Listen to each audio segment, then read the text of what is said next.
afternoon or good evening, everyone. Welcome to the October 2020 Society of Motion Picture and Television Engineers New York section meeting. This meeting is a collaborative venture between SMPTE and the Borough of Manhattan Community College, and we also have participation from Kingsborough Community College. And we have a really exciting panel that spans the industry with age and experience and expertise. So it should be very interesting. Well, we'd like to start actually by thanking a few people who were, we are getting a lot of sustaining support from the studio at B&H, as well as 30 industry leading businesses who support the section. If you have a business and you'd like to support us, be in touch. We'll be more than happy to ask for your support. The Friends sponsorship is actually helps us keep this section going. Carl Cavagnolo is the person responsible for that, and he might even be in the meeting now, but that's his phone number and his email. Now, half of our members, half of the people participating are not members, so we would like more members, but we have a very special treat for student members. Student memberships are free for the first year, and I want to give a special shout out to Bill Miller and his family.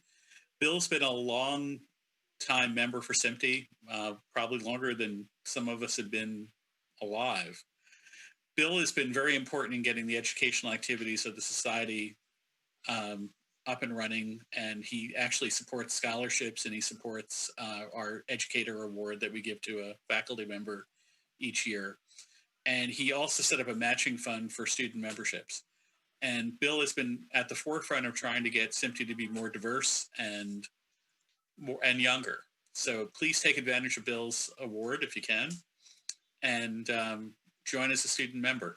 And if you're at a school that doesn't have a student membership, a student section, please consider that. It's something where we do need more student sections. We're fortunate to have a bunch of student sections in New York. Borough of Manhattan Community, Bronx Community, Kingsborough, and City Tech all have very active chapters. So the panel today, I'm going to pass the baton on to Sharon Reid from Borough of Manhattan Community College. It's a very exciting panel, and we actually have I want to let Sharon take over for now, and I'll stop sharing the screen. Happy to do so. So I'm going to introduce to you the moderator, the panelists, and some other presenters, which will speak with you this evening. And I wanted to give you kind of an overview of what to expect this evening. So there will be the panel discussion, which will be moderated by Delia McGee. And after the discussion, there will be a special presentation from Siobhan Cavanagh, who works at MediaMKRS. And after Siobhan gives that presentation, there will kind of be a summary and a wrap up, which Katie Henson will offer, and then we'll have a Q&A. So without further ado, I want to introduce to you the panelists. Ester Brym is an award-winning independent documentary filmmaker who has also worked as an editor on independent projects at both Lionsgate and Neflix studios, as well as Bravo, Ridley Scott Productions, and a host of other places. Chris Fakier is an animator illustrator from Brooklyn, where I'm from, so yay, Chris. He's helped produce series with millions of views on worldwide streaming platforms like Netflix and YouTube, and his other credits include DC Comics, I'm a Marvel fan, but it's okay, Chris, W Magazine, and AT&T. Next, we have Dejan Georgievich, ASC. He's a national president of IA, Local 600, and a national executive board member of the International Cinematographers Guild. His recent work includes the NBC series Blacklist, the CBS series Elementary, and over 1,000 commercials. And our final panelist is Sharon Smith Holley, who is a visual effects editor based in LA. Her credits include The Expendables, Too Fast, Too Furious, and Men in Black 3. In addition to this, she has been on the MPEG Board of Directors since 1997. Before we get into the panel, I'm going to introduce to you our moderator, And I want to ask the moderator a couple of questions that will be where I think that her input and her insight is going to be tremendously valuable to all who are in attendance this evening. So Delia McGee is an experienced technical and project management professional who began her career as an Emma Bowen Foundation intern at HBO, where she spent 4 summers interning in various technology departments, and is currently the president of the Foundation's Alumni Association, as well as a board member at the Foundation. Aside from this, she works for NBCU's streaming service Peacock as a senior analyst. Suffice it to say, she is passionate about building a more diverse media industry. So to all of you who are in attendance, this is our moderator and these are our panelists. And I will introduce to you the presenter from MediaMKRS, and I'll introduce to you Katie Henson when our panel is finished. So Delia, could you tell us a little bit about the significance of the Emma Bowen Foundation and the kinds of opportunities that students might benefit from, whether or not they apply for internships or are qualified for the internships there? Sure. So, hi everyone. I'm Delia. As Sharon mentioned, I'm a graduate of the Emma Bowen Foundation, which is an organization that supports minorities interested in media. So, media has become a much bigger term than I think when it was originally founded in 1989, over 30 years ago. But essentially, internships in production, business, journalism, tech, there's so many different kind of avenues to explore. So when you apply for the organization, you get accepted to Emma Bowen, and then you get matched with a sponsor company. And you can go to the website, emmabowenfoundation.com, and there's the list of the sponsors, but they're everywhere from C-SPAN, HBO, New York Times, to Democracy Fund, NBC. There's tons of opportunities across the country where you can be placed, and you can be placed based on where where you live for college or where you live at home in the summers. But ultimately, it's a multi-year internship opportunity, obviously with the intent for you to be hired at the end of your time. Delia, let me ask you this. If students are not eligible for internships, so we may have some students with us tonight who are in 2-year colleges, so they're not yet at a 4-year college, but may aspire to go there. So if they're not yet eligible because they're not at a 4-year college, are there other ways that they might get some experience or benefit from things that the Emma Bowen Foundation has to offer? Sure. So we have something called AMP, which is all minority media professionals. And you can sign up for that also on the website, and you'll be added to a newsletter with different opportunities, webinars, different things that might be of interest to you, and also maybe helpful with trainings and different things to bolster some of the skill sets that you're interested in. And one last question, Delia, before we jump into the panel, because I know time is of the essence. So as an intern, what were the opportunities for you to make connections, professional connections that are still with you, and how might that have been of value? Yeah, it's a great question. So there's so many layers to that. First, the foundation itself has an annual summer conference, which was virtual for the first time this year.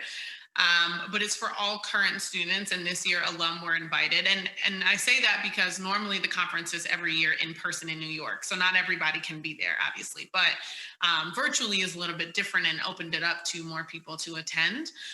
So that's like the main source of networking is the annual summer conference. There's panels such as this where you have media professionals that come and speak about different topics sponsored by the corporate sponsors. So you might get, even last year we had Google as one of our sponsors, even though they're not a corporate sponsor company, and they came and did this demo. It was really cool.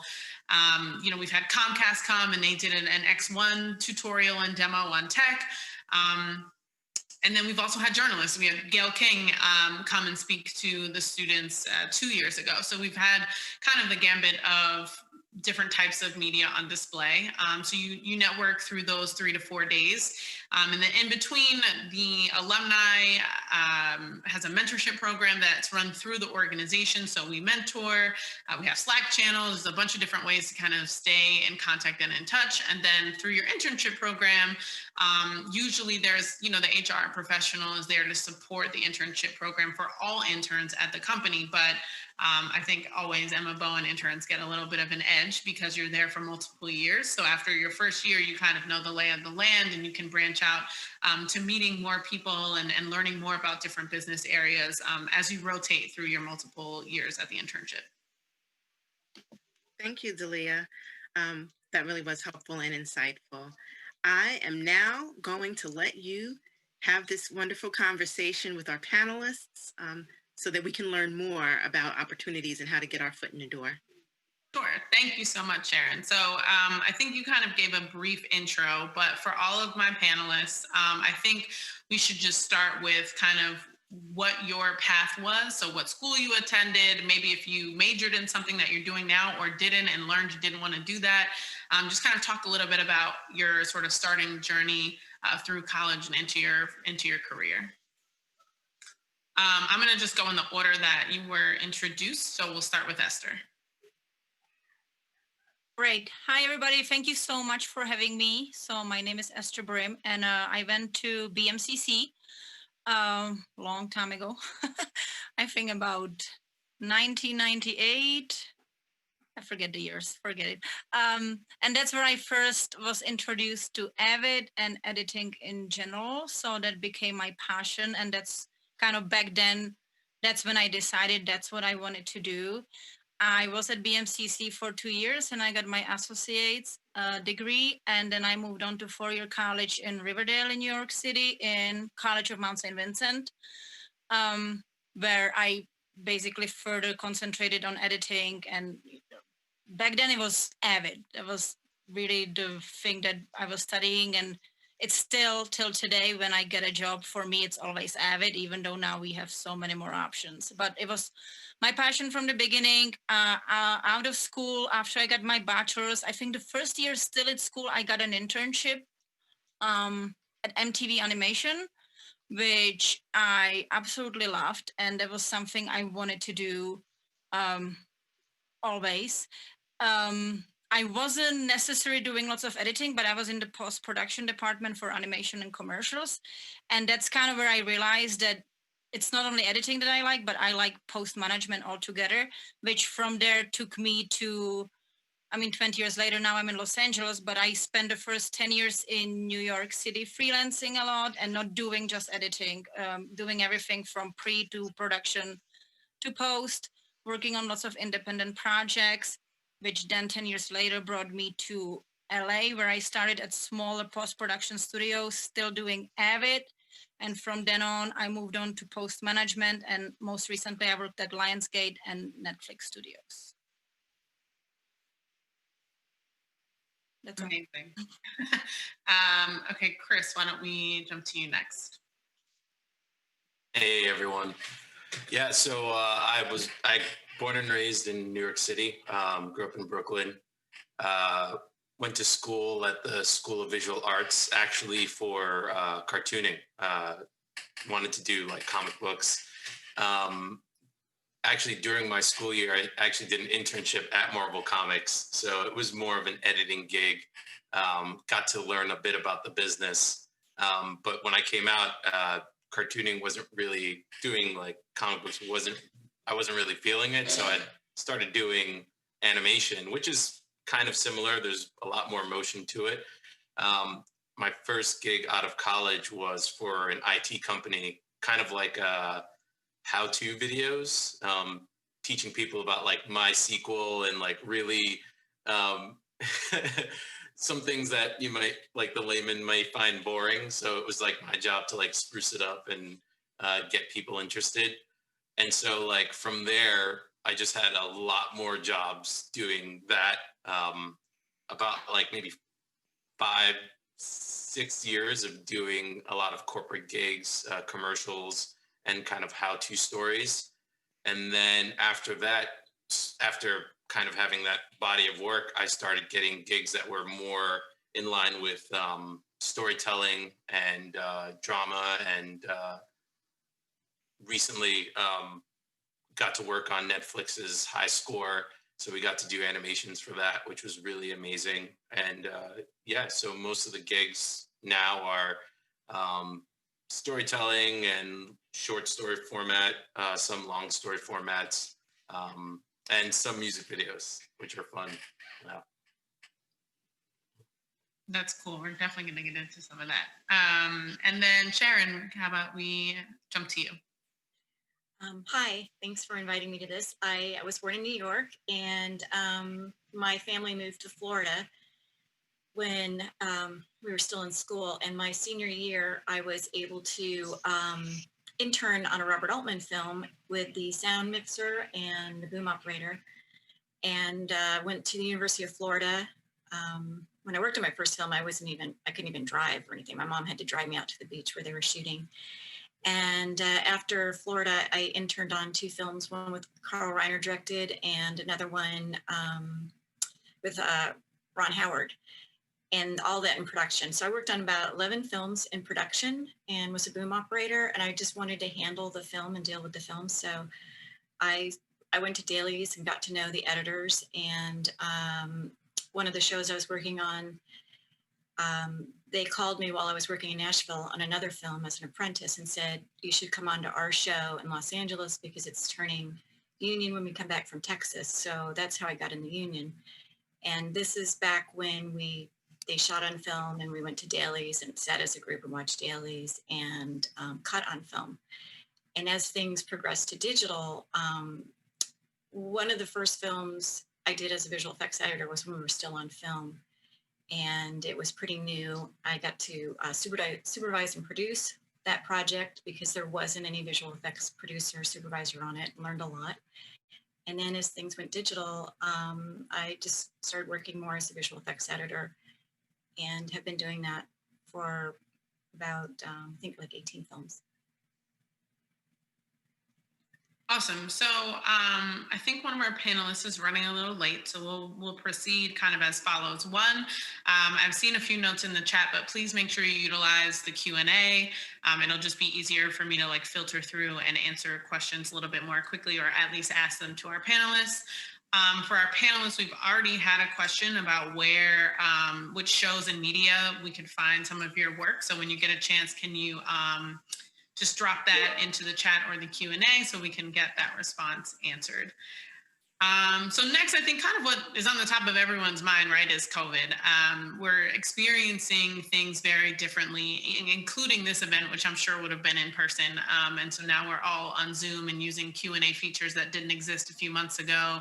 And so I think one of the questions that probably is top of mind is like, what does the landscape look for landing an internship or entry level job kind of in your industry and where you work? And how do you, what advice would you give to a student who's now trying to break into the media industry given the current climate? Let's go backwards. So Sharon, we'll start with you. Okay. The last film I worked on, I finished it at home remotely, and obviously more shows are starting up again and we're doing it remotely. As far as for people on the East Coast, there's in the West Coast, there's a roster system. So you have to get on the roster and be an apprentice to get in the union. But on the East Coast, you can go and join the union without being on a roster. There are films and TV projects that are now starting to hire more apprentices. We're working on some stuff with the IA and contracts to have more training so people can grow up in the cutting room, because when digital came about, it made the crew smaller. So that created a problem for people to actually be in a position where they could train and learn. So the guild, the Editors Guild, is really trying to help encourage shows to bring on apprentices. And that way, if you're working remotely, you can have an apprentice do some of the duties that the editor needs without doing what the assistant editor does. We don't want to replace assistant editors with just apprentices that don't have experience. So I think that if you're on the East Coast, you should contact the Editors Guild and talk to them about how to become a member and how to be, I think it's an editing room trainee or something over on the East Coast. If you live on the West Coast and you want to get in a union, we have a great membership service staff that can help explain that to you and guide you through it. And we also have a lot of outreach programs because we want more diversity. And so we realize we have to reach out to people younger than just film students. So we definitely would like to encourage more kids in high school who are interested in it to contact us. Great. Are you reading the questions? Yeah, I'm trying to read and also answer and also copy and paste into the chat to make sure everyone gets them. Okay. Chris or Esther, do you guys have anything you want to add to that? And another question that actually came in is like, what advice would you give to those wanting to break into media that can't actively meet on set as well? I can probably Just chime in. that. I came in a little late, but also there are a lot of other groups out there that certainly are specifically there for welcoming people into the industry, and the Blue Collar Post Collective is the largest such group, and it also is accessible to people that are very much there for people who aren't in some of the big major hubs. And so, really it's for everybody in post-production. It's not really for production, but it is really something to know that if you are interested in a career in post-production, the Blue Collar Post Collective would be the largest of such groups, and their Facebook group, for example, with 15,000 members across the world, is a really great place to be able to network, and they have events, online events, that are really there for people who are interested in getting into the industry, may not necessarily have the privilege of being in one of the major cities, but still want to have access to professionals to talk to and get advice from and just get to know. Okay, great. Esther, were you going to add something? Yeah, sorry, I was just gonna add, I guess regarding unions and regarding connections, for me, the path was a little different. I worked lots of years on independent projects, so none of the projects I started on were ever union. It was never an option.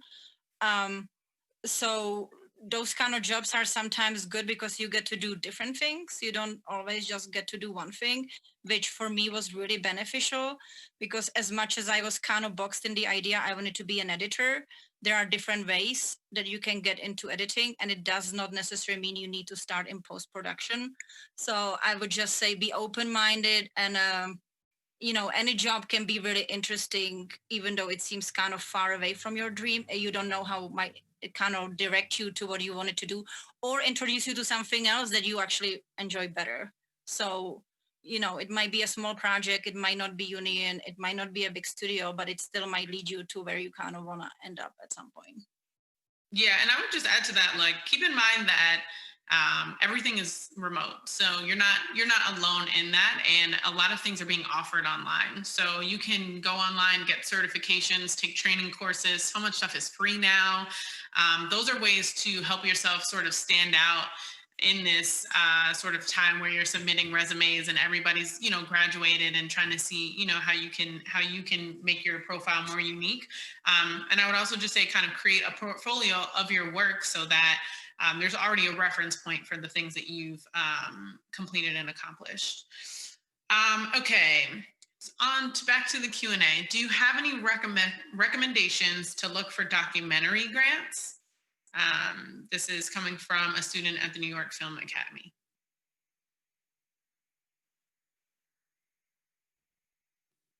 Okay, we'll come back to that. Muna, I hope that we can do some research and get you an answer to that.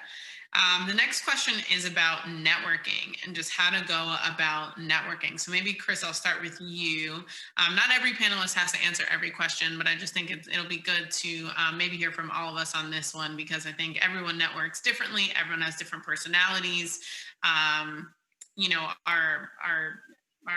identities really play a role in how we network. So I think it'll be good to hear from all of us on this.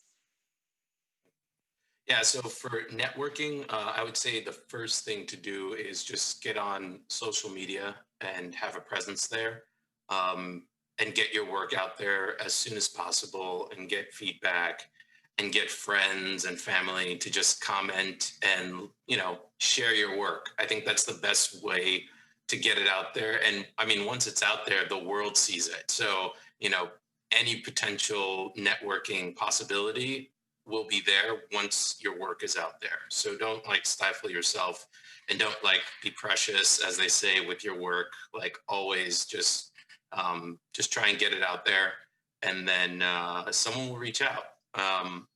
Also, if you do get a job, try to do the best you can so that when they go on to next projects, they want to bring you along with them. It's kind of like in the media business, I feel like sometimes it's like a traveling circus and they want the same actors with them everywhere they go. So, if you're the juggling guy, they want to make sure that, they keep their juggling guy with them, So I would say that some of my recommendations.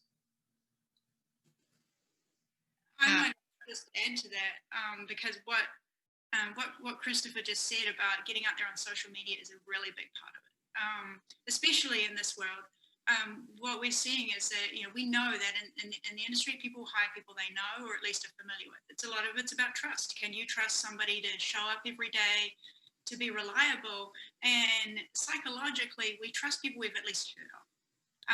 And sometimes just really getting yourself out there, participating in forums, being on all the networking groups, being out there on Facebook, on Twitter, participating, your name gets out there.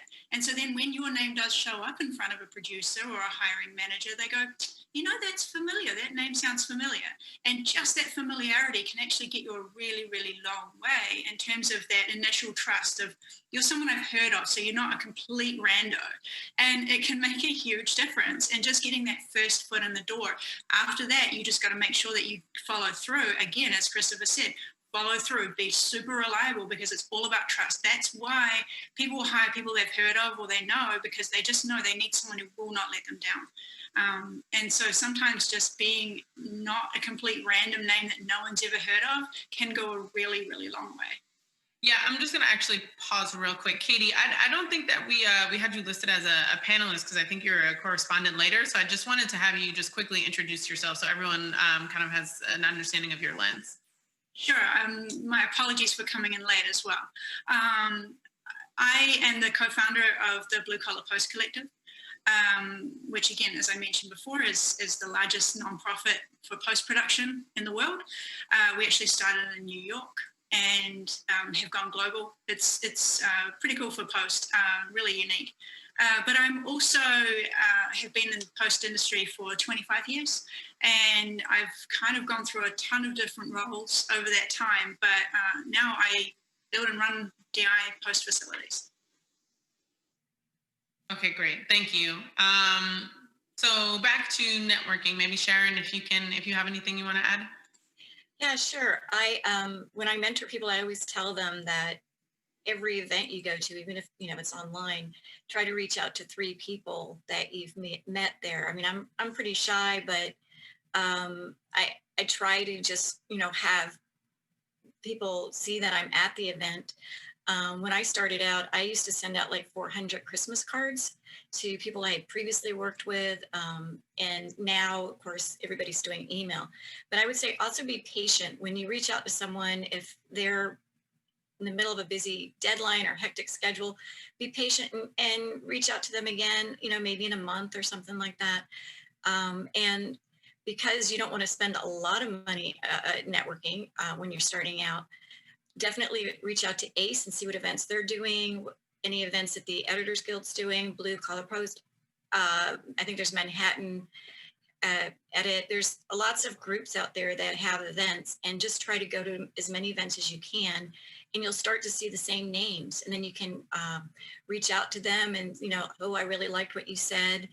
Make it personal when you reach out to people, because that'll make you stand out than just another carbon copy email that you send out, because we all get so many emails. So, I mean, it may sound old school, but I think if you really do want to stand out, send a snail mail, because you'll probably be the only one that they'll get, and they'll remember you. Yeah, I spend a lot of time on LinkedIn, and a lot of people will message me, and so I think like that's my main way of trying to navigate when it comes to networking. And I'm not always the most outgoing person, so I think having a sort of two-prong approach. Sometimes it is sending the handwritten cards. Sometimes it's following up on LinkedIn and not just email. I've had someone hounding my NBCU email. I never even gave him my email, but he had talked to someone else, found me on LinkedIn, used my name, figured out how to get to me. And I was like, all right, well, I appreciate your your diligence. May not be always the best, and you have to be careful with some things like that, especially given the level of the person you're reaching out to. But I did appreciate that he was like very consistent and was following up. So there's definitely a few ways to approach that kind of thing. Chris, I'm just going to flag to you. There's a couple of questions in the Q&A specifically for you. So if you you can answer those out loud, but you may be able to like type those since we're getting a bunch of questions.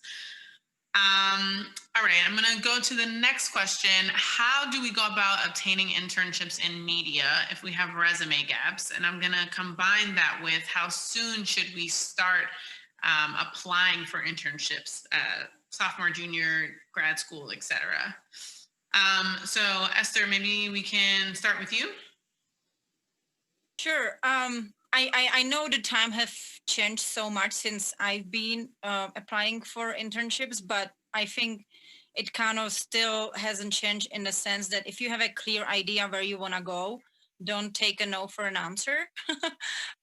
You can send your application, or you can talk to different people from a different department at the same company. I think it's also if you have a various skills, that's really helpful, because lots of times when it's internship, you will end up doing lots of things. So having your resume way too specific might not be really good thing when you're starting just with an internship. You want to show that you have wide variety. At this time, I mean, as everybody said, the networking and reaching out to people is different. Everything is virtual. But I think attending panels like this, finding groups that are specific to what you like on Facebook, on LinkedIn, Indeed, wherever you kind of find your little niche, I would connect with people, and try to kind of establish communication, because once people know about you, they might maybe not have an opportunity for you right away, but in the future later on, or it's kind of different level of what you are looking for. But hopefully you'll get what you want if you just keep pushing that one, that one thing that you're really after.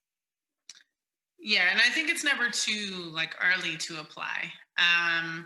Emma Bowen used to take high school juniors as the first year of interning, and you could intern for 6 years. So quite honestly, whenever you're ready, and to Esther's point, stay ready, have your resume ready. If you see an opportunity, it never hurts to apply, or to reach out even to the people that you've made contacts with.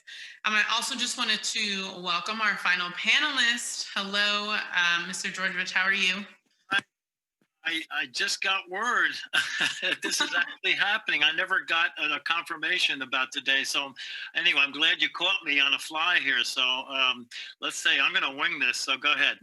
Okay, great. So I'm actually just going to ask you to do a quick intro of yourself, and maybe your career and where you are now, just so that everyone has an idea of your lens and where you're coming from. Hi, everyone.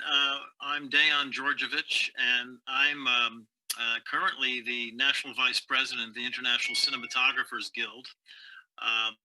And we're a nationwide guild that represents the camera department. And I'm a cinematographer. I'm also a director. I'm a member also of the Directors Guild. So I'm a hybrid. I have a background in directing and in cinematography, working. Started my career in right out of college. I had a break with one of my teachers who started a production company in Colorado, and I became his cameraman. started doing commercials there. And also I was working in photography. There were a lot of alternative newspapers in that time around the country. And I was a photo editor of the Straight Creek Journal in Colorado. And so I was assigning a lot of stories and also teaching workshops to inner city children. In photography. And then I went on to NYU grad school, film grad school, after which I looked at the bulletin board my thesis year, and there was an opening for a commercial company in New York. And so I said, hey, let me check this out. And I went there, and there were about 30 people in the lobby. And I said, oh man, this is not for me. But then I thought about it. And I said, no, I'm here already. Let's just give it a try. Well, I got the job, and that was my break in the business. It was probably one of the busiest commercial houses in New York. It's probably the cusp of the Mad Men era of commercials in New York back in the 80s. I ended up on staff about 6 years, and about 3 years later, I was a director of photography, shooting and directing after 4 years, 5 years. And I left the company, Lee Rothberg Productions. He was my mentor. And I'll say something really important about mentors. You know, it's just really significant to try to establish a mentoring path for yourselves. And for me, he was one of the important mentors in my life. Giving me my break. And after which I started my own production company and started directing a lot of commercials. And then when the business had changed by the end of the 80s, I decided to move on into feature films and indie films. So then that's where I got after a couple films that were in festivals, I got recognition, and then that broke into television. Working for the last 20 years, I've been working in shooting and as a cinematographer in a lot of television productions. Concurrently, I enjoy teaching. So I've been teaching at the School of Visual Arts on and off for 20 years in between the productions. And so, in a nutshell, that's my background. All right, great. Well, I'm going to ask you a specific question. I'm just going to keep putting you on the spot. We have someone who is an Emmy Award-winning editor, has been working in television for 25 years, and just left their position at Discovery. And he feels that he's been pigeonholed as a Discovery editor. And so the question is, how do sort of more seasoned editors pivot into new media positions, post supervisors, creative directors, without going through kind of the student route? Well, that was one of the great things about being a New Yorker and not going to LA, because I felt in New York we were we weren't pigeonholed, as specialists. But specifically to answer your question, I think I always think about who's doing what you're doing, and I think we have a responsibility to research who's doing what you want to be doing. And I'll just say this, when I was looking for work, I really believe in the in-person approach, where I would make it my job to research who's doing what, and at the time I remember I would go to different production companies and introduce myself, and where preparation meets opportunity, that.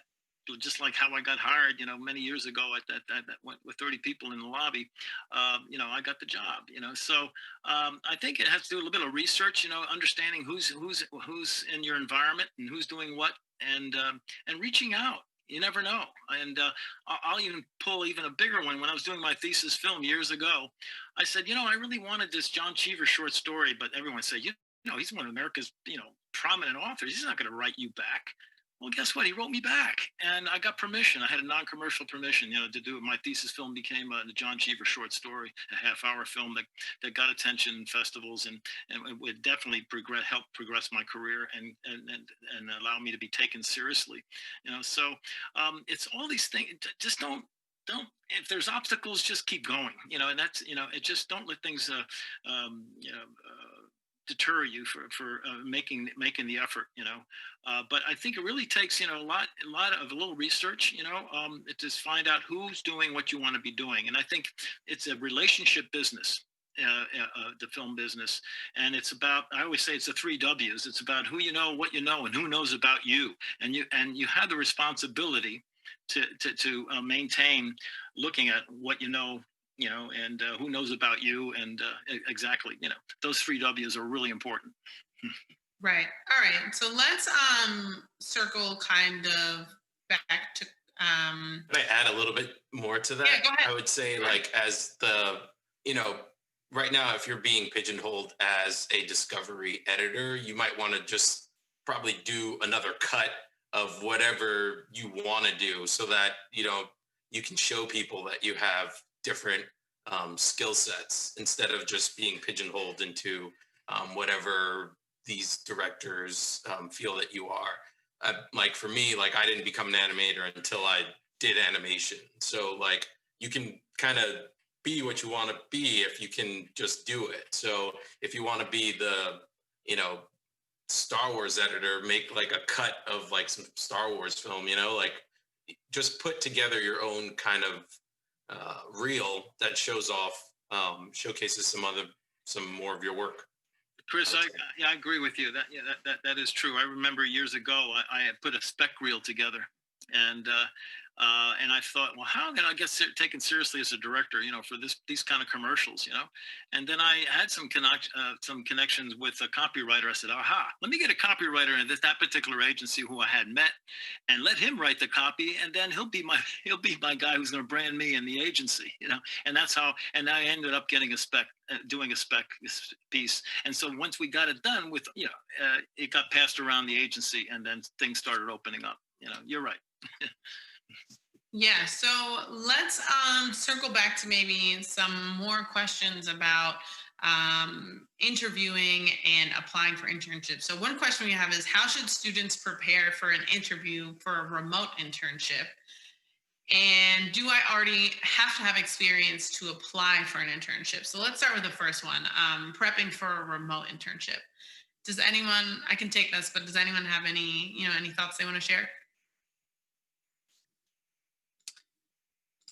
Okay, so I think the best way is to come prepared. Chris just mentioned, and what I think is most important about this is like, first impressions matter, I think, even more now, because everyone's looking for a bottleneck of opportunities. So you want to make sure that you're showcasing yourself, but also showing up in your best self. So when you're on video, making sure that you don't have a bunch of stuff in the background, like literally visual things that will help aid people's presentation of you. Then on top of that, it's, having reference points for your work, asking what the company expects of you. I think that's a big thing, is like, you should have a good understanding of what the company wants from you. I know that everyone's experiencing this sort of newly. And so how is it that they're handling COVID? How is it that they expect their employees to manage during this time? Are there, resource groups for interns where they can help give you like work from home tips and tricks? Those are all things that are well within your reason to ask, and they should be able to provide to you. The next question is, do I already have to have experience to apply for an internship? Does anyone want to answer that before I hop in?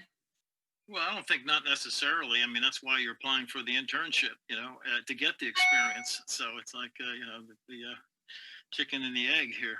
Probably a better chance, right? Too. Exactly. And again, I think what behooves you to, like, again, I go back to research, get to know what, if you're planning to intern or with a particular company, and know what they do. Look at some of the clients they do, and be familiar with what they're doing.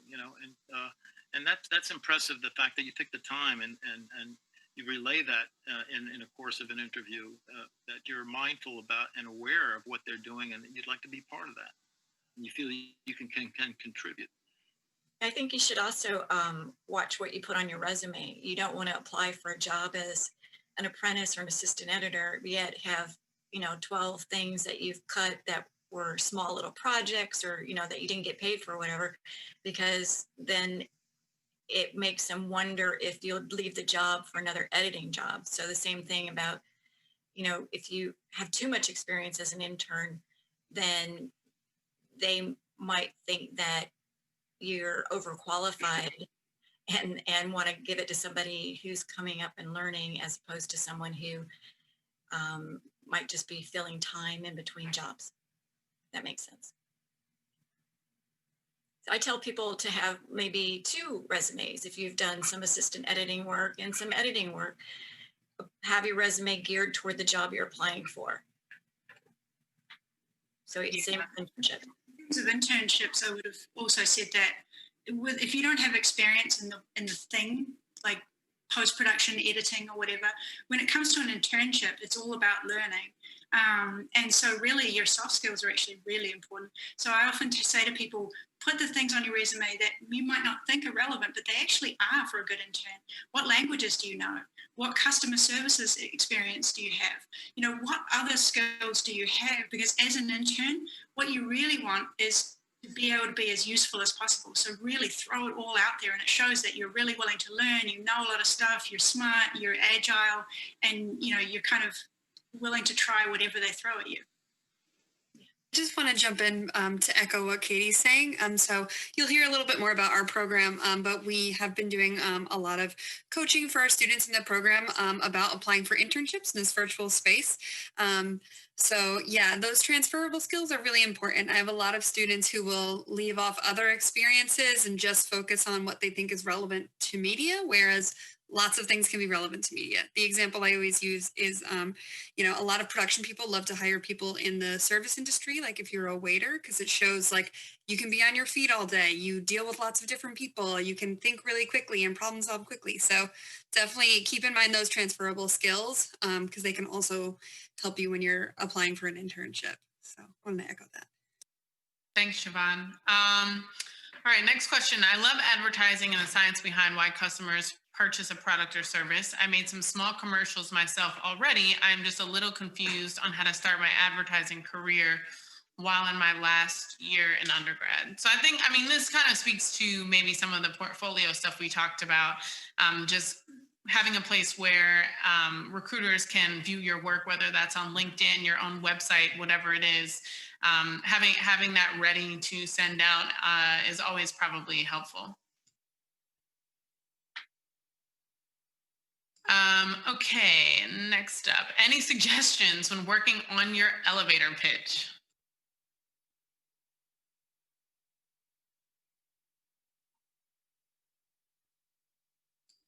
I feel like I'm going to call on someone. Let's go with Katie. I've got an answer for all of it. It depends on what you're going for. It depends on what you're looking for more specifically. But I tend to recommend that kind of people answer the kind of, what I want to know is, who are you? What are you looking for? You know, what do I need to do for you? And kind of, why should I care? And I think those things, I know it sounds really harsh, but imagine that is in terms of your elevator pitch. Whether you're emailing somebody for the first time in a cold call email, or whether you're just approaching them, those are the things that they want to know, because you'd be surprised how helpful people want to be. They really want to help, but they want to know exactly what it is that they can do to help you. And if you give them that, that's going to be really, really useful and really help with that. So, you know, who are you? You know, what are you looking for? What do you do? You know, but specifically, why are you here? How can I help you? Is those things you really need to answer as well. That would be my advice. Yeah, and to add a little bit onto that, I would say a lot of people think that elevator pitch is like, you just get to dump this information, and if they like this information, you get like what you're looking for. Really, when you think about an elevator pitch, it should be, how am I opening this relationship up with this person? And it's really, I mean, someone that you're, you know, if you're looking for a grant, or you're starting a business, or you're looking for a job, like, you want, you know, your first impression to be pretty good. So I would say approach it like that. Like, think about, if this person was to become your friend, what you would tell them about yourself, like Katie said, and this project that you're so passionate about. Because elevator pitch makes it sound like, you know, at the end, when you get off on your floor, like, you know, things are going to be good. And really, it's about like just starting, just getting your foot in the door of what you want to do.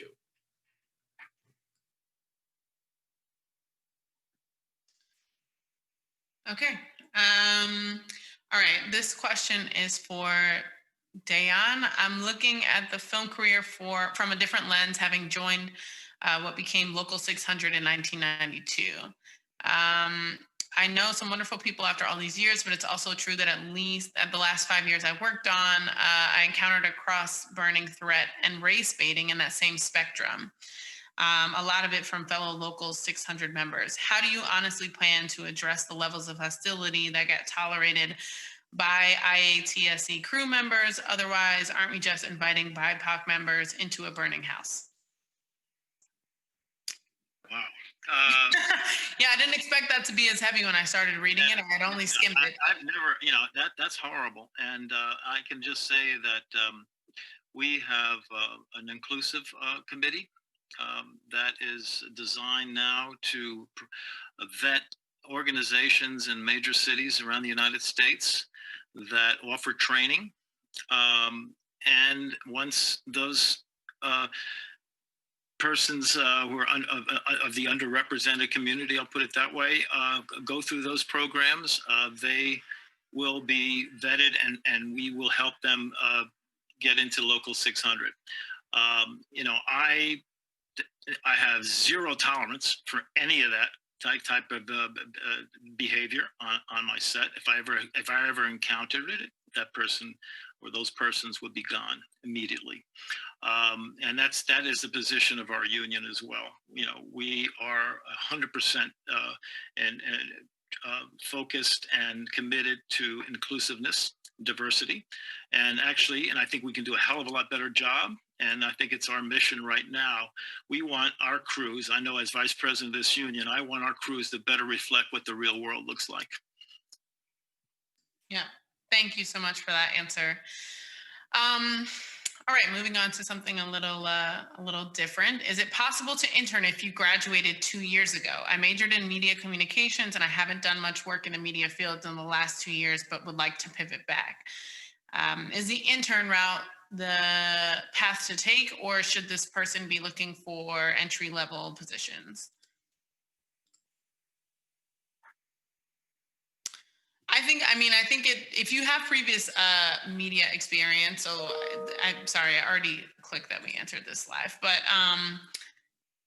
I think one of the things that's important to highlight is like what you've done that's transferable. And Siobhan just touched on that. If you are on your feet all day and someone in production is looking for that, highlight those things and think about the things that you did in grad school, projects you worked on, deliverables that you created that can transfer.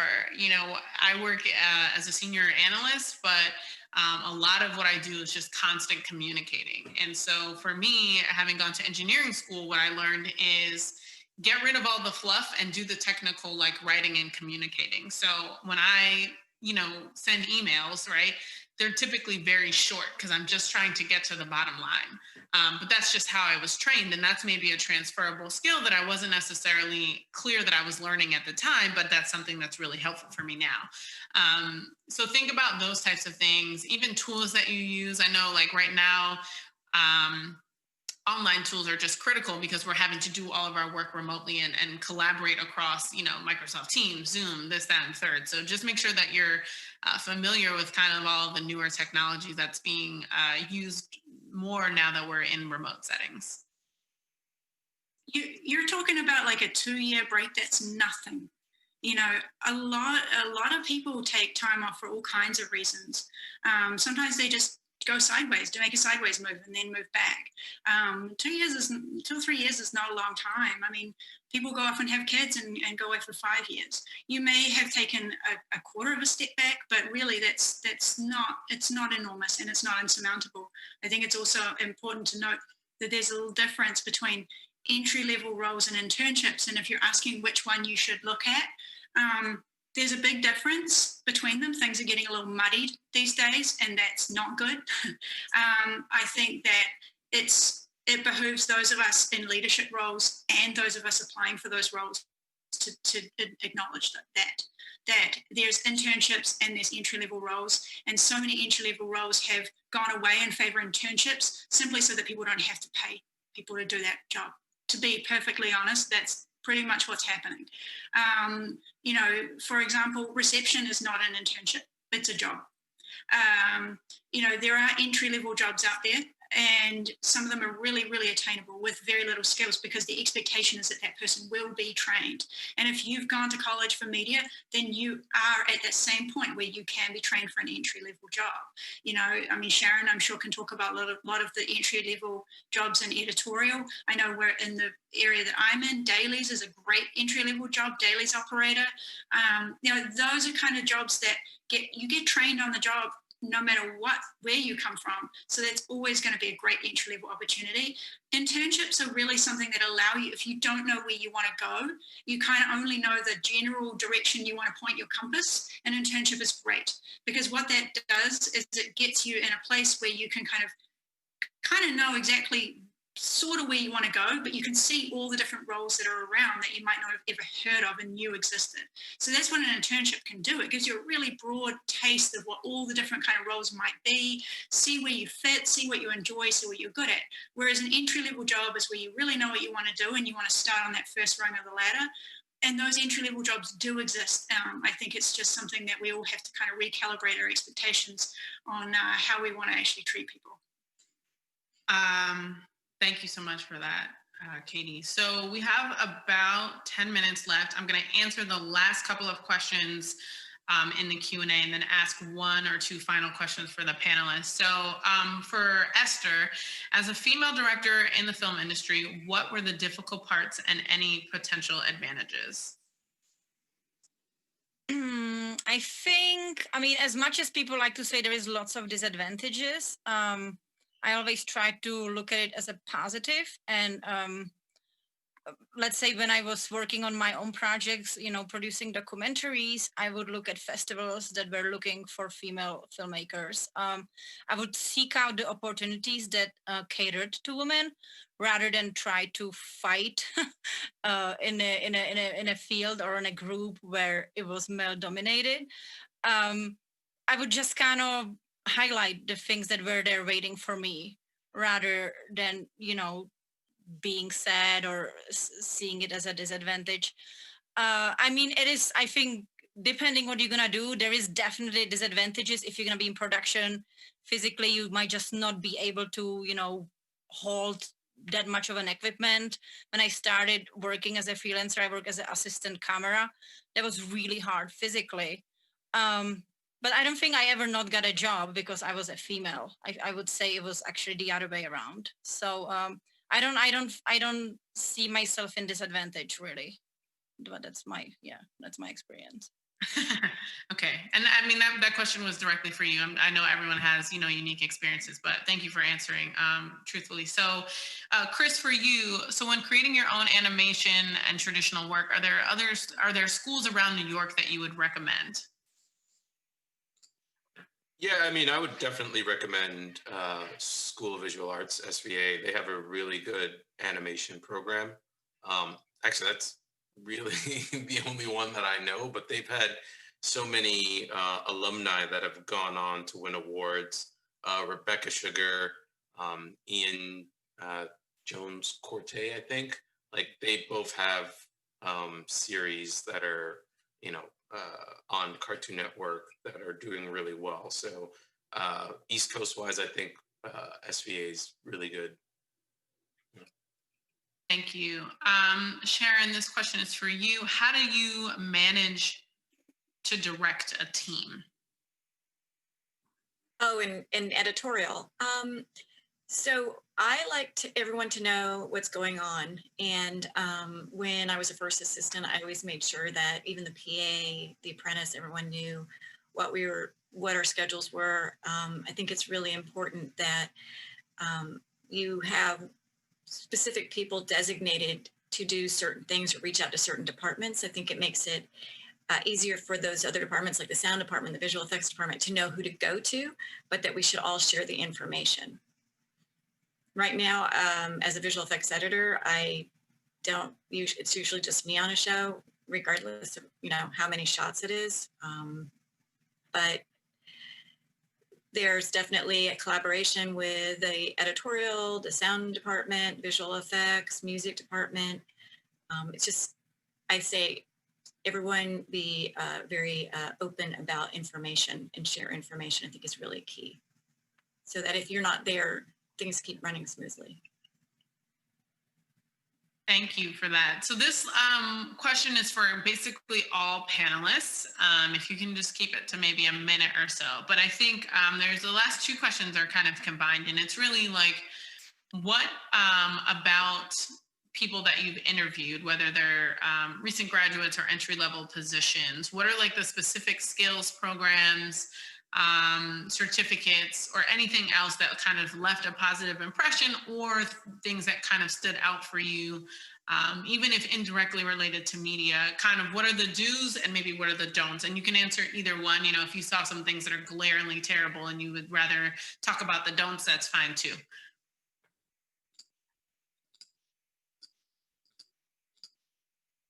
I've never hired anyone, so I can't really answer this question, but I think it's important to be honest about what you know and what you don't know. I would say that most of the time, especially when I was starting, people would hire me because they, you know, when you hire somebody, you're saying, I want to spend 14, 15 hours with this person.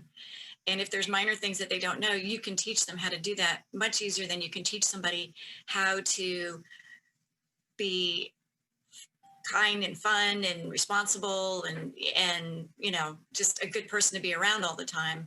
So I think that when you interview and reach out to people, that you don't oversell yourself, because then they'll be disappointed.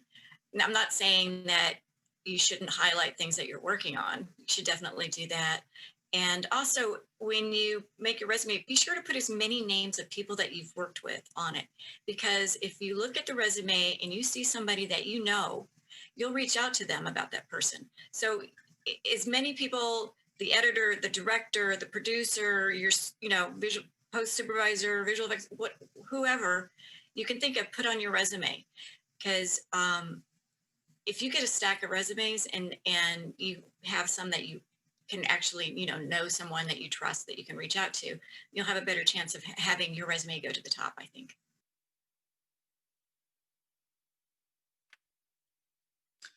Does anyone else want to add anything? If not, I will ask one final question of all panelists, which is, how has the workforce or the workplace changed for you? And then any advice you can give to the students and the people on this call. So why don't we just start with you, Sharon, then we'll go to Chris, then we'll go to Esther, then we'll go to Mr. Georgievich, and then I'll end. Okay. Well, the crew size has went small, like I said earlier, and it's starting to be where they are actually investing more money and having more appropriate crew size so that we can have a quality of life around our schedule. I mean, I think that's a huge issue, is that now when we work remotely, people think that you're always available to look at a cut and tell them what's going on in a shot, or do an output. So that's a huge thing that's changed, is that there is no boundaries. So you have to be really strong and sort of set your boundaries, and for your crew as well, you know, so that everybody's respectful of the downtime that we need to have. Yeah, Chris? Yeah, I would say, like, just in the COVID world, the interesting thing that's happened so far is that because studios are working remotely, with animation, you kind of don't need people. You just really need some talented artists that can get the job done. So I would say that there is kind of like a surge in needing animation since this pandemic started. Yeah, for sure. Esther? For me personally, I think it changed dramatically. It's nothing that it ever was before. No matter the jobs I had, you know, editing, creative, or post management, I always relied on working in teams. either in the bigger studios or on the films I produced. So I find myself personally having way less time than ever before. I'm also, a mother, so I don't get to go to work now and have 8-10 hours to work. I have to kind of squeeze it in between. So even though I've been kind of working remotely even before pandemic, because that's just kind of how Netflix is set up. Very often you can work from home. It was always my preference to go to a studio and sit at a desk and get it done. Finding time at home in between things has been harder for me, for sure. But I realize also this is not going to change for a while. So I think we all have to do our best and find a space and a situation where we can get lots of done. If it's later at night, or if it's for me super early in the morning to get things done, because I like to work and in a kind of chunk of time. I cannot do 10 minutes here, 10 minutes there. So I think we all have to just be a little more flexible. And as I said, I think it can be more challenging for one person and less for others. I think artists are maybe thriving a little more because they can work in their own desk and don't have to leave. But yeah, I think it's challenging, and I think it's changed crazy. And Dan, for you? I think, from the union perspective, and again, I can speak from a local 600, the camera department, as opposed to the other locals, the grips and electrics. I think with the biggest change we've seen literally in the last 10 years, 20 years, is that used to be very nepotistic. I couldn't get into the IA 20 years ago. 25 years ago. I didn't have an uncle. I didn't have a grandfather. It was very nepotistic, it was a old boys network to get in. And that changed for Local 600, back in the early 90s. And when we merged and became Local 600, we were 644. But to get into 644, you had to know, had to have a relative. Yeah. And as a result, back in the 80s, that's why I was a member, many of the members of my contemporaries, we were part of another local called Local 15, NABIT, which are all a bunch of college grads who couldn't get into IA because we were locked out. So I see there's been, and then in 52, which is the electrics and grips and sound and props people, and they just had a civil rights suit, 3 years ago to change this old boy nepotistic network, so that I see a big change there. And especially now, the economy is such that in New York, in the tri-state area, we have over 40 productions going on. And you have a lot of permit workers who are not even working in the electric department or et cetera. The doors are opening quite significantly, certainly for Local 50, the electrics and grips in that department after they had their civil rights suit. And for us, I would say that I think this never has been a better time, for opening our doors, at least in our local, for women, persons of color, and all the underrepresented groups. I think there's a big momentum right now for us to change, and I think that's to me, I find myself in the forefront and trying to affect that change. Well, first of all, I'll say this, make sure you take care of yourself. That's the best thing I've done. I ordered a riser yesterday. My laptop is now facing me and it's beautiful. It took me 8 months. I don't know what I was doing, but here I am. There's a lot of things that can improve your general work environment, and you just have to be mindful of those things. To the last point made, I think I've been fortunate at Peacock to be in a space where I'm able to speak up about the current climate, in addition to everything going on with COVID and being able to speak about, being a woman, being a person of color. And so finding safe spaces to react and to have conversations is important as well. Thank you guys so much for your interaction and also for the Q&A in the chat. I'll be here, so if you have more questions, I'll just try and answer them in the Q&A. I'm going to pass back to Sharon with a thank you again to all of our panelists. Thank you, Dalia. You led a wonderful conversation. Thank you to our panelists, because you provided great information, great advisement, and your sage wisdom. Again, we can place no value on that. Thank you. What we want to do now is have Siobhan Cavanagh talk to us about, so speaking of internships, speaking of opportunities, speaking about diversity in the workforce, and increased opportunities for underrepresented groups, Siobhan will talk to us about MediaMKRS. And I don't think that she had a chance to introduce herself. And I'm not sure if I did read her, give her a proper introduction earlier. So just know that Siobhan Cavanagh is the Internship Coordinator at MediaMKRS, which is a partnership of educators, employers, unions, and the New York City Mayor's Office for Media Management. And so she's going to provide some good information for those of you who are contemplating how do you get your foot in the door. So Siobhan? Great, thank you so much. I have a little presentation, so I'm going to share my screen. I'll get that set up nice and quickly here. Great. So yeah, as Sharon mentioned, my name is Siobhan Cavanagh. I'm the MediaMKRS Internship Coordinator, and I work specifically with CUNY students, actually. So very excited to see lots of CUNY representation here as well. First off, I want to say, thank you to all the panelists and our moderator. It was really wonderful to hear everybody's perspective, and also very exciting for me because a lot of what you talked about are things we talk about with our students in our program. So in a way, kind of very reassuring, making sure, we are definitely on the right track.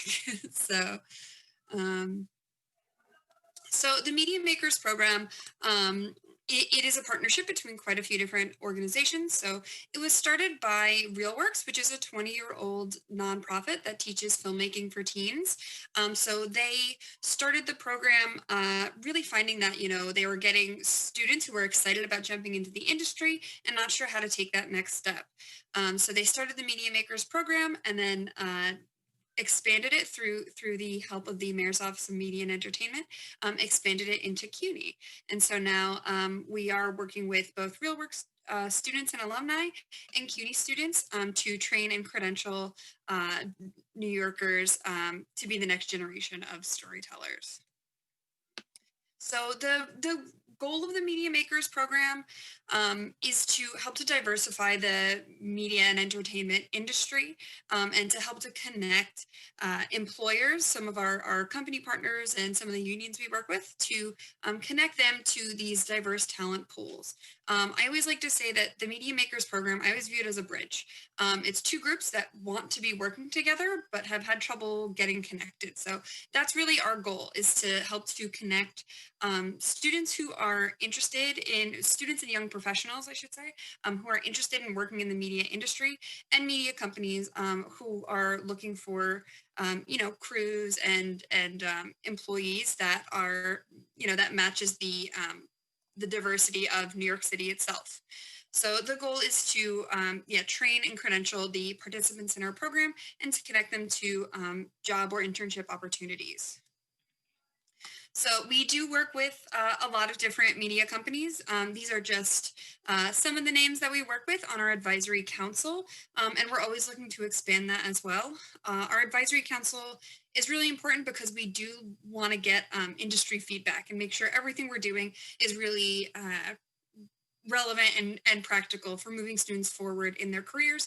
So we are asking our advisory council for their opinions on our badging and our classes so that all of the trainings we do are relevant to taking those next steps in students' media career.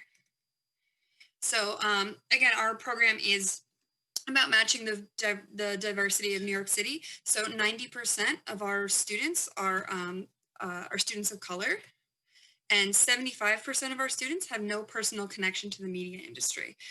So as Dayan was mentioning, that has been the history of the industry of trying to get those connections through, people that So we are trying to help our students who don't have those, pre-existing connections to the industry, help them get connected and again, start off their media careers.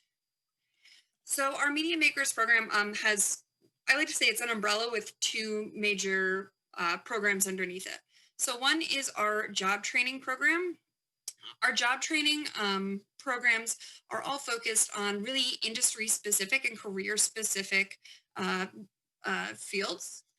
So the the job training program really caters to young professionals who are looking to get started in media careers and who are ready to work full time.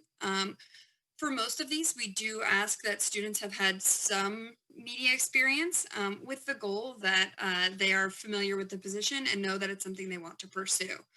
So I have just some of our job training programs listed here. So we do a grip and electric boot camp with IATSE and Neflix. So yeah, with Local 52. So that is one way to, start to get into the union there. We have worked with HBO on their production assistant boot camp. And that is where students learn to, learn how to be a really great PA because HBO does have this program that they hire local talent when filming a show. So that is a way to kind of get on that list for the local hire, the local hire list for HBO's shows. And then we also worked with HBO and Warner Media to do a post-production coordinator training program. And we actually just closed applications for that. So we have been running that one virtually.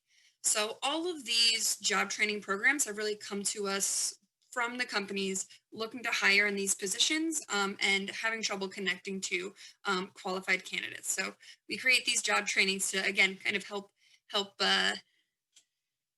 be the bridge between the companies and the amazing talent here in New York City. For job training programs, we are constantly looking at new opportunities and how we can continue to offer new things. So for anybody who's watching this and is interested in the idea of it, but maybe you're not interested in one of these 3 programs, definitely make sure to stay in touch and check out our website because it is something that we are constantly looking to expand. The other program that we have is the Career Exploration Program, and that's the program that I actually work directly with. So the Career Exploration Program is a little bit more extensive and a little bit longer of a term, I guess you could say. This is for students who have either attended or are currently attending a RealWorks program or any current undergraduate CUNY students. So the Career Exploration Program does a lot of actually, again, what some of the panelists were saying. We do work readiness classes that are all focused on the soft skills, the things that I know a few people mentioned of. It's really important to like who you're working with. So we kind of help you to hone those skills. So things like professionalism and communication and collaboration, and especially now working virtually, being self-directed is a huge one. So we work with students since most of our students are CUNY students and RealWorks students. They have a lot of that technical film training, and so we just want to take that training that you're learning in your programs and help you to put it towards your careers. So the work readiness training teaches these, they've got a lot of names, the soft skills, the 21st century skills. I like to kind of refer to them as like foundational employability skills, these skills that really apply to any job. And we teach them though through the lens of media and entertainment and how these things arise in the media and entertainment industry.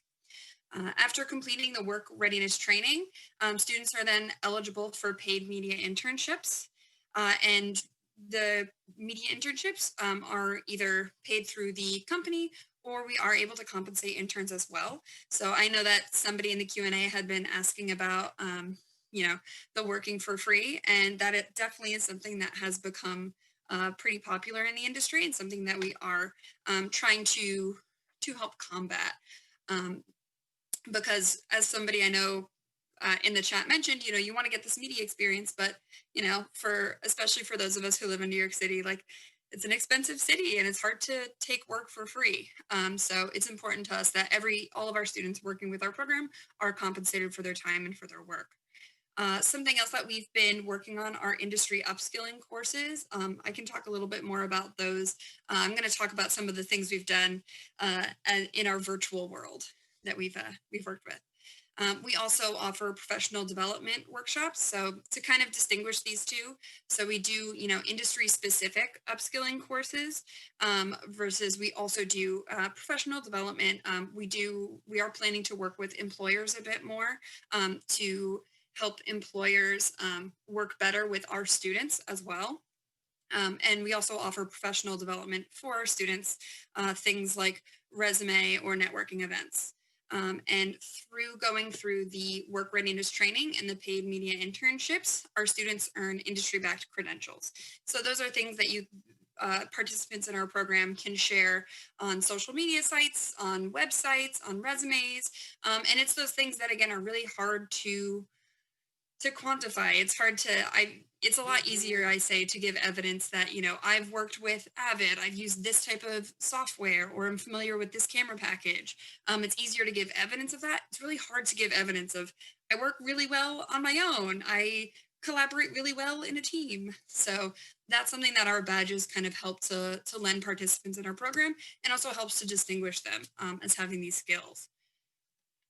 So since things have gone virtual, we are a new program, so it was very exciting to lay the groundwork for the program and then have everything go virtual, and then need to basically rethink everything. But I'm really proud of the different opportunities we've been able to give students. So we do have over 55 of our students in virtual paid internships. And that number is actually kind of constantly growing. We're constantly recruiting new industry partners and definitely talking with new industry partners who are figuring out how they can incorporate and continue to support, new talent in the industry, because internships are a really important part of that. We've been doing these industry upskilling courses. We've worked with a few different companies to create these. So these upskilling courses are really skill specific. So this was something we also wanted to address for, students who might not be able to take an internship right now, but didn't want to have that gap in their resume. So we offered these self-directed courses. So we did one on script coverage with Film Nation. We did one on the combination of, business and the media industry with Cinetic Media, who does distribution. We also worked with Vice Media through an introduction to nonfiction storytelling. So we're constantly trying to offer these classes in new and different skills.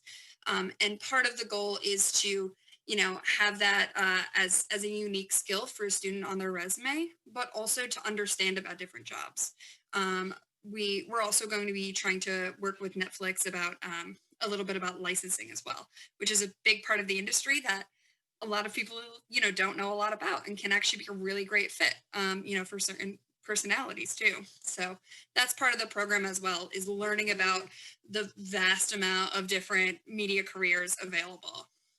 RealWorks has also been working with the Academy to do weekly master classes, and we have had some really amazing guests who get to just share their experiences about working in the industry with students, keeping everybody excited, and also networking and learning more about kind of the intricacies of the industry and demystifying it a little bit. Pardon me. We also have been doing career cafes. Those are all virtual as well. Everything is virtual. But it's like the idea was we want that networking coffee, but we can't go meet for coffee right now. So we've been inviting students and inviting some of our industry partners to come and just have, a half an hour or even like a 15-minute conversation just to get to know people and just to get to learn about, again, different jobs and start to build those networks so that, our 75% of students who don't have a connection to the industry can start to build those connections and those networks. We've done all of our work readiness classes online, and we've also done mock interviews, resume support. We've done a few things about doing the video recorded interviews, talked with some HR representatives about, tips and tricks for that. And we've also helped to do informational interviews for students where they actually pursue different,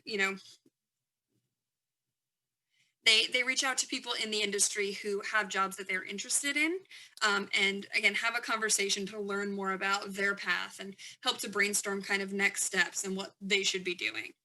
So we've been working on a lot of different virtual opportunities, and we'll definitely be, continuing to expand these, expand the different classes we offer. But that is kind of what we've been doing. And I guess, can also give you a few ideas as well about different things. If you're looking for, what to do in a virtual environment, here's a few things that we've been doing. So for people who are interested in getting involved, I know we have a few different people present. So we've got ways for everybody to be involved. We want everybody as part of the program. So if you are a media, professional working in the industry, we definitely have lots of ways for you to be involved. You can become a host site, and host one of our interns. And we can also work to help figure out how to do virtual work opportunities. Since again, we've been working with quite a few different company partners, and we work with companies, of all budgets and all sizes. So we have students who are working with, independent filmmakers who, are doing projects kind of all on their own, and we have students working at NBC. So we really have a wide range of companies that we work with, and we are definitely willing to help you figure out how to make a virtual experience that is enriching for students as well. We can also collaborate on more upskilling courses. Again, this is something we want to definitely continue to offer to help students, figure out different careers and different paths available as well. And you can volunteer for events like the career cafes that I mentioned, or doing any, mock interviews or resume reviews. Anytime they hear from me a lot. So anytime they can get the advice from somebody new, it definitely helps. For our educators, we definitely want to hear more about, how we can get involved in programs. For CUNY educators, that some of you that I maybe don't know yet, I am definitely happy to share more about our program that you can share with our students. And for CUNY students, I encourage you to apply to our career exploration program. The application is currently open, and the deadline for the winter start is November 1st. So if you're a CUNY student, a CUNY undergraduate student, go to our website, go under the career exploration tab, and you will see a link to the application there and find out a bit more information. And if you are a young professional who is not a CUNY student or not a RealWorks alumni, definitely make sure to check out the different work readiness programs that we have. Again, we are constantly expanding those. So check in, join our mailing list if you're interested in the idea, but want to see when different opportunities are coming up. So we've got lots of different ways for everybody to get involved. And I have my contact info here. So you're welcome to contact me directly with any questions.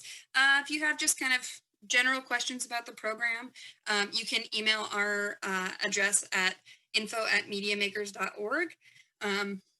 Our staff is checking that pretty frequently, and we can either respond right away, or we can help to direct you to who would be the best person to talk to. For a lot of our opportunities as well, I encourage you to go to our website, MediaMakers.org. And on our website, we have more information that you can find, different ways to get involved, and different links as well. So links to applications and our mailing list and things like that. So that's kind of the quick version of everything. Do we have some time for questions? I know there's some in the Q&A. Siobhan, you can entertain questions, of course. Okay, great. When will the post-production supervisor training be open again, and how can I join? The post-production supervisor training, it literally just closed yesterday, the application, but we are running those pretty frequently. So we did one in August. We're doing another one in November. So definitely check out our website and sign up for our mailing list to hear when when applications are going live. So I'm hopeful that possibly maybe, in the spring, we might be able to run another one. And as part of the post-production supervisor training, they do require you to go to an info session. but they do offer several different info sessions so that you can learn about it. So that would be the next step for that program. So for now, sign up for the mailing list so you can be alerted as soon as the application process reopens. Is RealWorks beneficial for animation careers? Yeah, we do have some students who are interested in animation. We actually got to do a workshop with Mighty Oak, which is an animation studio in Brooklyn. They're really great. I used to teach animation, teach stop motion, so I was very excited to talk with them because they actually are a stop motion studio here in New York City. And we were able to do a workshop with them. And we do get requests for animation internships and graphic design internships. So I definitely encourage you to check out the RealWorks programs. And if you're a CUNY student, to check out the Career Exploration Program for animation. So I always love to see that. So it's always near and dear to my heart. I love animation. So let's see. What areas are available for career exploration for media makers that are not PA or post-production? That's a great question. So career exploration really is what it sounds like. It's about exploring different media careers. So we are happy to help students who have a really clear career path. So, for a student who was like, I want to be an editor, great. We can help you, learn about the post-production industry, and all of your internships can be focused on that. We also are open to students who are interested in the media and entertainment industry, but are not sure exactly how they fit into it. So at the beginning of getting enrolled in the program, we do an assessment with every student where we learn more about your goals. Again, if it is something really specific that we're going to help you on, or if it's more about exploring and figuring out tracks, we will talk to you about, the different interests that you have, the different skills you have. Because I always like to say the film industry needs lots of different people with lots of different interests and lots of different skills, So you have people in post-production and on set, but you also need post-production accountants or just production accountants. The accounting department's the most important they're the most important people on set. They're how you get paid. So we need lots of different personalities. And we are open to helping you to explore those different avenues and to helping you get internships where you can learn about more careers that are available and to see kind of what areas you're interested in as well. So maybe it is kind of more of a post-production route, or I was mentioning, Cinetic Media. They're really interesting. It's a really interesting route people don't necessarily think about. It's a bit of advertising, but it's also, if you're somebody who loves if you're, a movie buff and constantly all the trends that are going on, distribution's a really interesting, field for you, going to film festivals and seeing what the trends are and different, ways you can market it. So we are open to helping to lots of different careers in the media and entertainment industry. Someone said, where can we find the application? I'm realizing I should have put the QR code in here, but oh well. You can find the application if you go to our website, again, MediaMakers.org, MediaMKRS. You can go to For Students and then Career Exploration, and you can scroll down and you'll see Apply Now. I can also try and drop it in the chat once I'm done with the presenting. Does Media Makers work with photographers? Yeah, we would definitely be open to working with photographers. Photography, I would, it'd be something we would learn more about your interest in photography. If it's more kind of camera work, or if you're interested, in design, because photography can really lead to lots of different avenues in the media and entertainment industry. So definitely open to photographers and lots of different careers. Yeah, so somebody was a RealWorks student in high school in Brooklyn. So as a RealWorks alumni, you are welcome to apply to the Career Exploration Program. And yeah, you can go through the same application, For Students Career Exploration, and find the application there. And you can still apply to the Career Exploration Program and just, make a note that you are interested in animation, and we will help you, on that path and on that journey, and help to connect you to some animation companies. see. Is your program geared more towards people who are in early on in their career, or is it also geared towards helping someone pivot? The career exploration program is definitely geared more towards students who are just getting their start.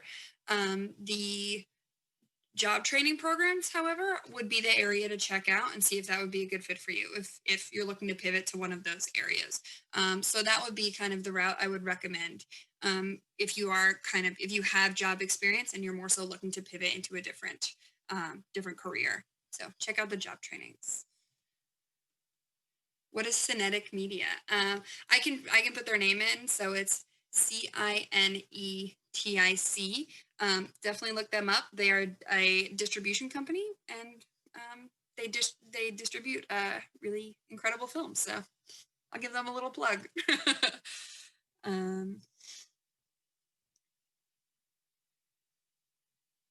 So someone asked about CCNY alumni. So if you are a City College, I see. If you're a City College alumni. So yeah, the career exploration program is only open to undergraduate CUNY students and RealWorks alumni. If you are an alumni of a CUNY school, then you can definitely check out our job training programs. Those are absolutely still open to you.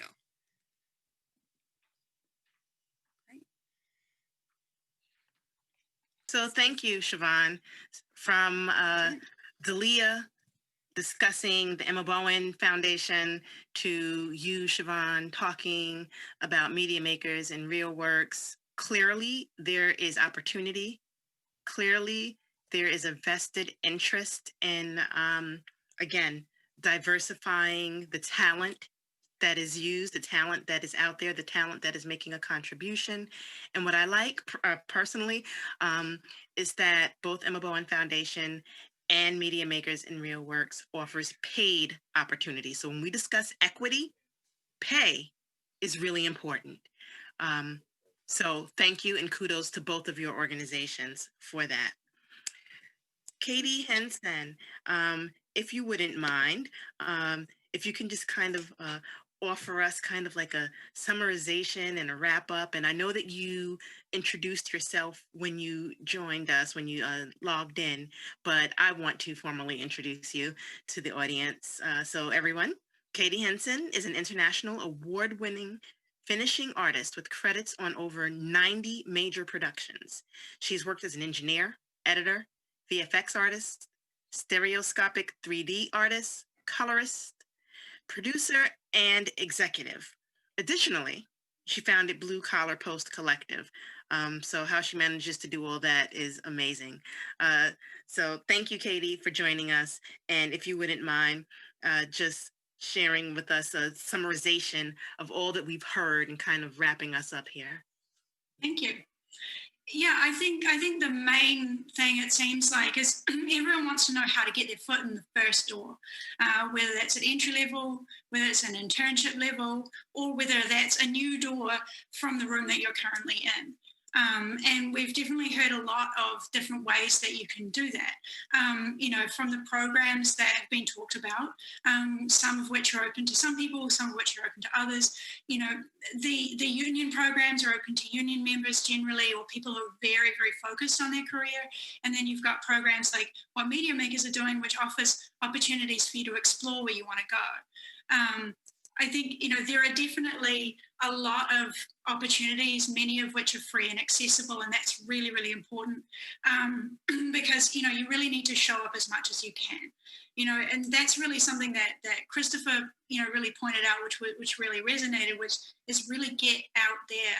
And I think a lot of the panelists said that, really get out there, whether it's online or in person. You can't do in person right now, but in person can often mean just a personal connection, one-on-one with people, or whether it's on social media. You've just got to really get yourself out there, because people are going to hire people they can trust.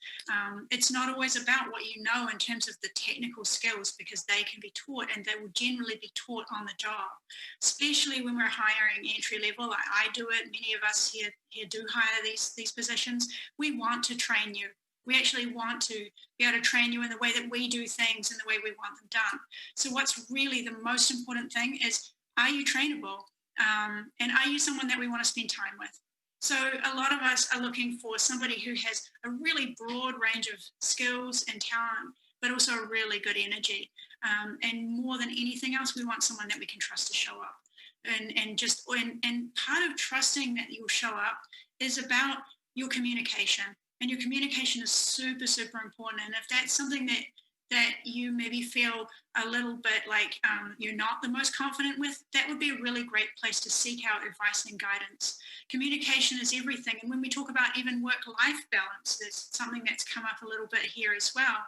You know, it can be hard in the beginning of your career to find that, but especially now that everything is remote.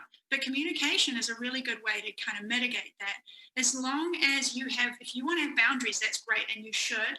But as long as you communicate them clearly and ahead of time, that will be respected. And I think that, you know, you can often get a lot of respect by commanding that respect by being really honest and communicative and open. And again, it all comes down to trust. And we were going to hire people that we know we can trust. You don't have to know people in the industry. You can get your way out there. I often cite an example of a guy that I often ask a lot of young professionals, have you heard of this guy, Twain Richardson? Especially in New York. People talk about Twain Richardson all the time. He's this colorist, and I was like, yeah, he's a colorist. What most people in New York don't know is that Twain Richardson, this name on everyone's lips as a colorist, is actually a dude in Jamaica. But he's really put himself out there on social media. He's on all the forums. He participates in all the networking events remotely, which is great for him. And it really is a great example of how you can get your name out there, get your work out there, and be known as somebody that is always present without even having to have that experience or really have those connections. I think that's something that was said a fairly a lot. And again, when you do, reach out to people one-on-one, Dayan really talked about that a lot, is do your homework. And I think that's a really, really key thing. Do your homework. One of the most frustrating things for me as somebody who runs facilities is people who don't look up my facility and ask for jobs that we don't hire for. Just do your homework on the person that you're reaching out to. Are they somebody who's even in a position to make hires? Find out what it is that they do, who they are, and be really personal and specific about it. And sometimes all you need to do is go on their website, go on the company's website, and reach out to someone and ask them a question about a job that's been done. Ask them, I love the work you did on this commercial. It's really cool. I was just wondering who was the person who did the animation and whether or not I might be able to talk to them. That would be an excellent way to reach out if you want to get into animation, for an example. But doing your homework really shows also that you're the kind of person who has that energy and drive to do your homework, get out there, and really care about what you're going to do.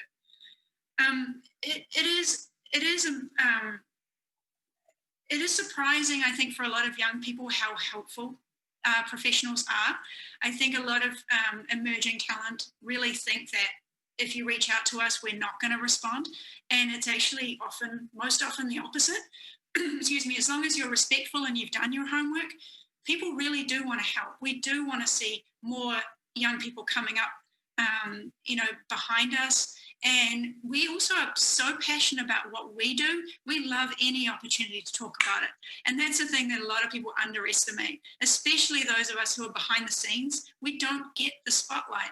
And so you're saying, oh my God, Katie, you were the coolest person in the world and what you've done is so cool. And I saw this piece of work you did and I loved it. That's going to make my year. So, it is something to be said that people don't be afraid to reach out as long as you're respectful and you've done your homework, because more often than not, professionals are actually going to want to talk to you. And that's how you can find mentors sometimes, and again, Dayan talked about the importance in his life of mentors, and it can be hard these days to find mentors. And that's something a lot of people ask, how do I get a mentor? They come organically. Don't expect to be signed up with a mentor and that's going to be how it is, because your mentor is your friend and you don't come to friends like that either.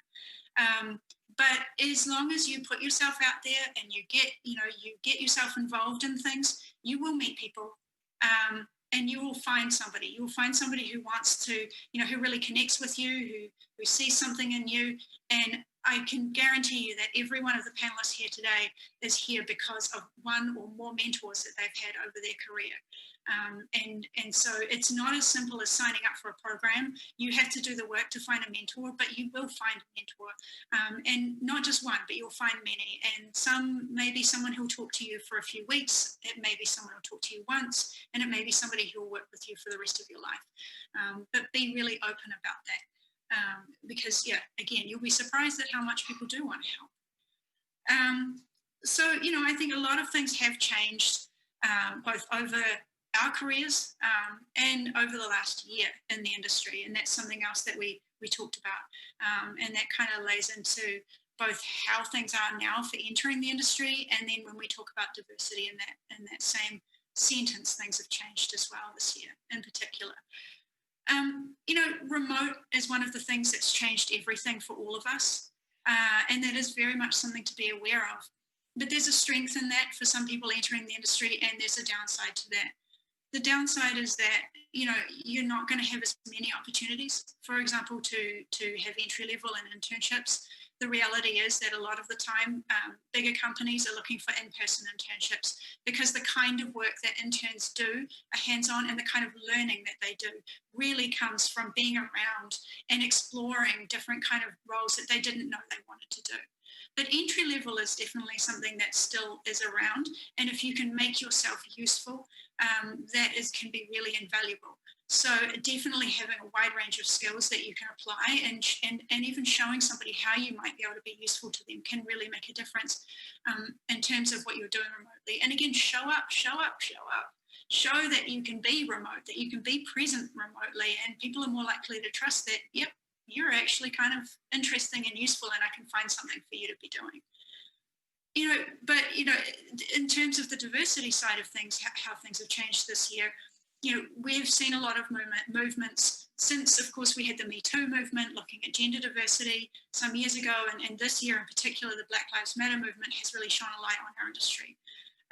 And the statistics, depending on what part of the industry, are better or worse defined. In post-production, the statistics on who works in post-production and what areas of post-production are actually pretty well defined. And again, that's something I'm proud to say the Blue Collar Post Collective has spearheaded.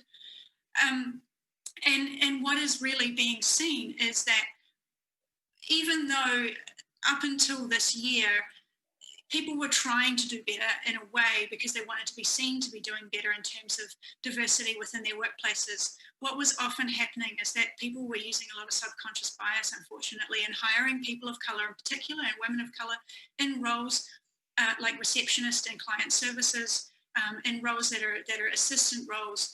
But and what we've found in the statistics is that for the most part, only 17% of people of colour were moving up into artist and professional and technical roles from those assistant roles. So they're far more likely to be in those lower level roles or those administrative roles. And so because that light has been shone this year in particular, people are trying to really make a conscious effort to change that. So now is the time. Now is the time for young people of colour to actually step up and say, hi, I'm here and I want to do the work, because you are far more likely right now to actually get in the door. And so also make a point of saying where you want to go. Don't just say, if they say, okay, we can give you a client services position, make sure that they know that that's not where you want to end up, because you are more likely, statistically speaking, to stay in that role for longer than your white male counterparts. Unfortunately, it's true. So make sure that you are very, very aware, and make people very aware of the fact that you want to move into an artist or technical role, and use the opportunity that you are given to find out what that role is going to be. And you might not know it straight away, but you might know it, like I often say, you need to find out where you want to calibrate your compass at the very least. Do you want to go into the general area of post-production or the general area of production, for example? That's a really great place to start, and then take those opportunities to explore all the different roles that exist within there. And then once you've figured out even closer to the road you want to take, or at least somewhere, the narrower you get, the more you've got to keep telling people that's where you want to be, because you've got to keep reminding them that you should not be in this junior level role for very long because you've got the potential, and people hire on potential. And when you talk about not having a great CV, a lot of the people here have reflected this as well. Sorry, resume. You might not have a great resume now, but the truth is that your potential is what matters. And so we really want to see potential when we're hiring. So you can show that on your resume in a lot of different ways. And you can show that in how you behave. Your enthusiasm, your willingness to learn, your willingness to go the extra mile, and to learn from your mistakes, but also really your passion for what you're doing, your reliability and everything else. So I think pretty much that sums it up. I really hope that I've caught it all. Thank you. You gave us some very real reality checks about it all, and that is deeply appreciated. And I hope that those who are in the audience heard you and that they will take that into very serious consideration. And I just want to throw in there something about mentorship. Mentors don't always look like you. They don't always sound like you. They don't always communicate in a soft, warm, and fuzzy way. Mentors can come in a variety of forms. What you have to see through and what you have to do is be willing to be guided and to learn and to hear what they have to say and to respond, right? So communicating is essentially important. And I think just as you said, Katie, it's an organic relationship. It's not this, oh, this is my assigned mentor and we will forever ride off into the sunset and they will look out for me. That is not actually how it really goes. Yeah, there are some mentorship programs that are kind of like that. But I don't know about that riding off into the sunset. It has to develop organically. So consider everyone you meet, whether it is a colleague, whether it is a supervisor, whether it is someone who works in another studio or works in another part of the industry, whether it's a classmate, consider them as a potential either for becoming your mentors or leading you to your mentor. Thank you, Kate. I might actually add to that, just as you're saying, one of the things that we found through the Blue Collar Post Collective as well is that the best mentors are usually somebody who is 1 or 2 years ahead of you in your career because they have the most relevant experience. Now, obviously, it's awesome to have a mentor who is at the top of their game, who is like, a big Hollywood bigwig. But if you're looking to progress, especially at entry level, having a mentor that is 1 or 2 years ahead of you doing the thing that you want to do next, step up the ladder, is going to give you so much relevant help with that. Thank you. So as we wind down now, and John Gallagher is going to close us out. John Gallagher from SMPTE will close us out. I just wanted to find out really quickly from John Acosta and from Carlo Diego if there are any quick words. I saw it in the chat that you were talking about programs and courses and things like that that folks who are interested might be able to benefit from. I don't know if either of you, John or Carlo, just want to share a quick 2 minutes or so about that, and then John Gallagher can close us out. Well, I think, hi, this is John Acosta. I think the thing that I want to let the students be aware of and act on is to speak to their program directors or the people in charge of their programs and their professors, to really engage with them and ask them questions. Because often I think a lot of students don't do that. They will take the class and then they'll pass the class and they'll go through the college system, but they don't really engage in conversation with their instructors the way as in depth as they could. Thank you. Yeah, that's a good point. And I just wanted to double back to the question about animation programs on the East Coast or in the city in particular. And I just wanted to let everybody know, anyone who's not a BMCC student already, BMCC offers a 2-year animation and motion graphics track. And that directly connects to Lehman College's computer graphics and imaging course. So if you're a BMCC animation student, all of your 60 credits would transfer over to Lehman College, and you can complete a 4-year degree there if you wanted to stay within the CUNY system. Thank you, Carla. Sure, thank you. And John Gallagher, do you want to bring us home and close us out for the evening? Well, I just want to really thank all the panelists for doing such an outstanding job. I mean, we couldn't have gotten a better group of people to talk about careers right now. And it's a panel we couldn't have done 10 years ago. I just should say that. I mean, I think Dehan will agree with me. You live long enough, you actually see improvement. So I think it's really great to see all of you here, and you really did a wonderful job. And I want to encourage all of you who are students to please join SMPTE and come to our meetings, because you'll find lots of people there who want to mentor you. And there'll be, when we get out of this COVID era, we'll actually have food. And students always need to eat. And I know we'll be working with Dehan and Local 600 to do some more events, because he already does a pretty outstanding job with that, with Quinnell Jones, and we'll get him on board. And I know we'll see Siobhan again. And just one pitch, Katie was very professional. The Blue Collar Post Collective is a pretty good group for you to join. And it's still free, right, Katie? Yeah. So, yeah. And they do have a New York group that meets regularly. So, but all of you take heart that it's going to get better. We're going to get out of this, and we're going to survive. And we're going to have a film, media, and television industry when this is over. And, and I think all of you who can apply for the Emma Bowen stuff this year, please do. And actually, I want to have Delia back, because Delia is a real engineer. We need her at SMPTE. So thank you, everyone, and have a good night. And I guess we can close the meeting now. Thank you all. Thank you for inviting me. Thanks, everyone. Bye, everyone. Thank you to all the panelists. Thank you, everybody. Bye. Bye.